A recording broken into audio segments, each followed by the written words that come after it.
sa ating mga followers. Ano ba?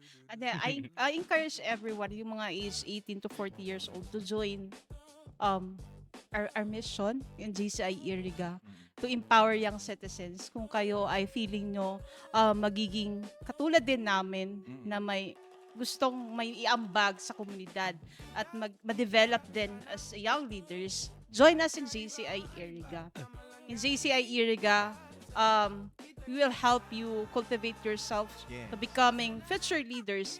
Leaders not just in politics, leaders in your own way, be a leader in the community or be a leader in whatever service you are doing right now in academe, in what else?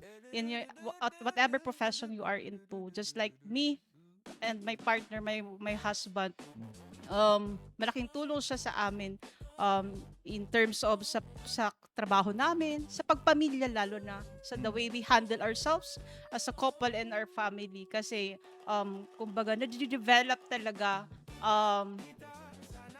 yung courage din kasi lalo na for us naging past president na, nabigyan kami ng kakaibang courage na yun. Kasi sa pag-implement pala ng project and how you handle your members, talagang ibang level yun na ibibigay sa'yo nito.